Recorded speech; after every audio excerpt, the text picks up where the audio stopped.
Bertemu lagi dengan saya Theo Kamtiono dari wpcam.com, website penyedia tutorial WordPress pemula yang paling lengkap. Kali ini kita akan membahas salah satu plugin populer di WordPress, yaitu Yoast SEO. Yoast SEO adalah sebuah plugin yang kita gunakan untuk mengoptimasi website kita agar lebih mudah diindeks oleh Google dan mesin pencari lainnya. Nanti kita akan membahas berbagai hal, yaitu tentang tampilan-tampilan yang akan kita atur dari Yoast SEO agar optimasi website kita lebih lengkap. Seperti yang dilihat di sini, kita ada beberapa menu, yaitu dashboard, title dan meta, social, set meta, atau peta situs XML, ada opsi lanjutan, tool, dan konsol pencarian. Oke, langsung saja. Pertama kita akan membahas tentang menu dashboard ini. Di dashboard ada beberapa indikator manakala di sini ada masalah dengan website kita dan ada peningkatan yang perlu kita lakukan. Kebetulan di sini tidak ada. Lalu kita bisa langsung menuju ke menu settingan umum. Di settingan umum kita bisa memulai lagi untuk menyeting Yoast SEO dari awal, yaitu dengan menggunakan installation wizard. Lalu untuk mengembalikan Yoast SEO ke dalam settingan default dari awalnya, kita bisa menggunakan tombol ini. Kita lewati karena saya sudah melakukan settingnya. Ya. Lalu untuk beberapa fitur juga bisa kita kontrol dari tab fitur ini. Kita bisa mematikan atau menghidupkan fitur-fitur yang ada. Misalnya ini adalah tab Advanced Setting. Jika kita mendisable, maka nanti pilihan untuk ini lanjutan akan hilang. Ataupun nanti isinya pilihan lanjutan ini akan kita bahas selanjutnya. Ya, di bawahnya adalah menu untuk on-page ORG yang akan mengindeks atau mengecek halaman kita apakah sudah bagus dan bisa diindeks oleh mesin pencari dengan benar. Di bawahnya ada admin menu bar.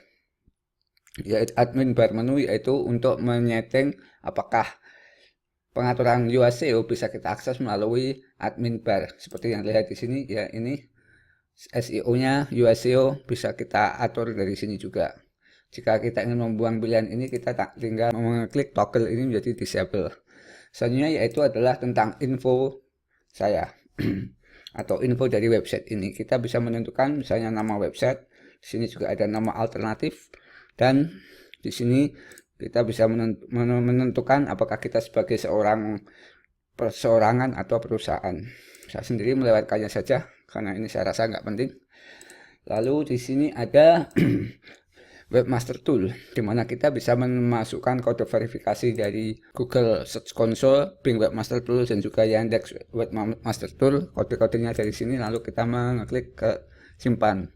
Tab selanjutnya yaitu berisikan tentang security setting, di mana kita bisa mematikan dan menghidupkan Yoast SEO Meta Box yang memungkinkan seorang user atau penulis nanti mengatur bahwa posting tersebut untuk di no index, yang berarti mesin mencari tidak akan mengindeksnya atau mengubah canonical link atau link tunggal atau link utama yang menjadi link dari sebuah artikel. Saya sendiri menyetingnya seperti ini. Ya, langsung kita menuju ke halaman title dan meta. Ya, kita masuk untuk settingan title dan meta dari Yoast SEO. Di sini di tab umum kita dihadapkan dengan beberapa pilihan, yaitu tentang misalnya ini judul riwayat, saya men-settingnya untuk disable.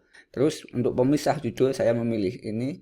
Anda juga bisa menggunakan menu ini atau titik dan sebagainya, terserah, ini tidak ada pengaruhnya. Lalu yang paling penting adalah ini readability analysis dan juga keyword analysis, di mana kita setelah menentukan salah satu keyword tujuan utama kita yang beberapa waktu lalu saya tulis di blog saya di wpcam.com, ya artikel ini. Nanti begitu kita menentukan keyword utama, maka halaman kita akan secara otomatis diindeks progresnya, bagaimana perkembangan kualitasnya berdasarkan SEO-nya. Kemudian kita beralih ke tab beranda, yaitu tentang penyetingan dari meta title dan juga meta description dari halaman depan website kita. Di sini saya menggunakan ini artikel ini sebagai artikel yang ada di halaman depan, makanya pengaturannya berbeda. Jadi saat saya ingin mengatur meta title dan meta description dari homepage saya melalui ini tab beranda, maka saya harus mengeditnya melalui pengaturan dari salah satu posting tunggal tersebut. Berbeda dengan ini salah satu blog saya yaitu aboutyo.id, maka di sini pengaturannya dari judul dan juga description juga teks terlihat di sini dan bisa langsung saya masukkan sesuai dengan kehendak saya. Lanjut kita menuju ke pengaturan titel dan meta untuk posting tunggal. Untuk judul template-nya tidak saya perhatikan karena saya biasanya sesuai dengan artikel ini juga melakukan perubahan secara manual untuk pengaturan titel dan juga pengaturan meta description. Tapi yang tidak kalah penting adalah pengaturan meta robot, yaitu pastikan bahwa kita akan mengizinkan untuk mengindeks, lalu untuk tanggal pada tampilan snippet juga bisa kita tampilkan atau kita sembunyikan, tidak begitu pengaruh dengan performa SEO. Lalu untuk meta box harus sepertinya untuk ditampilkan.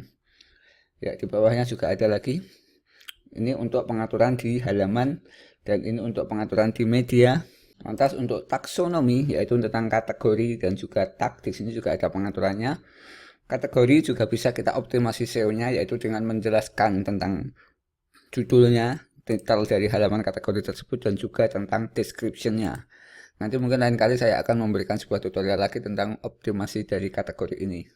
Dan pastikan juga meta robot dan untuk meta box-nya jika ditampilkan. Ya, selain kategori, ada tag juga, format dari post format, misalnya image, audio, status, link, dan sebagainya juga, dan series, karena dalam website ini saya juga menginstal salah satu plugin yaitu series yang termasuk dalam taksonomi.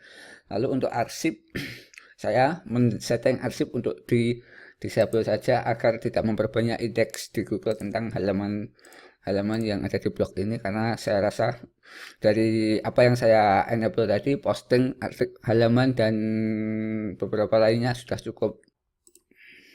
Lalu ada settingan lainnya yaitu pengaturan meta keseluruhan situs, yaitu tentang halaman.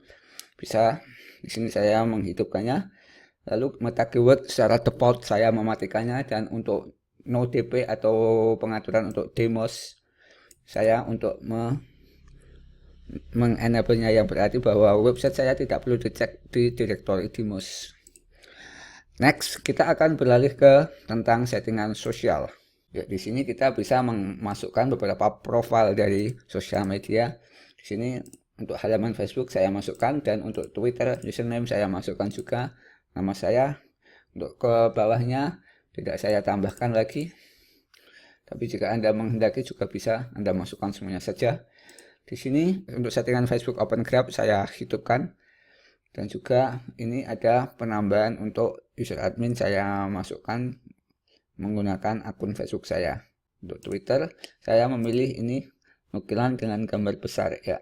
Pinterest saya kosongi, Google Plus juga tidak saya perhatikan karena di sini adalah Google Plus Publisher, bukan Google Plus akun pribadi saya. Lalu kita menuju ke setting peta XML atau XML sitemaps. Pastikan ini untuk di enable. Untuk settingan bawahnya kita lewati. Untuk posting kita masukkan, halaman kita masukkan, dan media juga kita masukkan. Lalu untuk excluded post, yaitu dimana kita misalnya ingin mencegah dari XML sitemap memasukkan salah satu artikel yang tidak kita inginkan, kita tinggal memasukkan ID dari artikel tersebut di sini. Lalu untuk taksonomi juga bisa kita setting untuk dimasukkan dalam XML sitemap atau tidak. Saya sendiri di sini untuk kategori saya masukkan, untuk post format iya, series juga iya, tapi untuk tag tidak. Next, kita beralih ke menu lanjutan atau advance. Di sini kita ada pengaturan tentang US breadcrumb SEO. Ya, saya memilih untuk mengenable-nya seperti yang terlihat di sini. Mengenable dengan halaman homepage, saya tuliskan nama blognya. Sini kosongi, dan ya seperti ini saya pilih reguler, dan untuk taksonomi saya pilih dari kategori atau pemisahnya. Kita lihat di sini ya, webcam.com, lalu kategorinya ini adalah WordPress plugin, baru nanti titel dari halaman tersebut.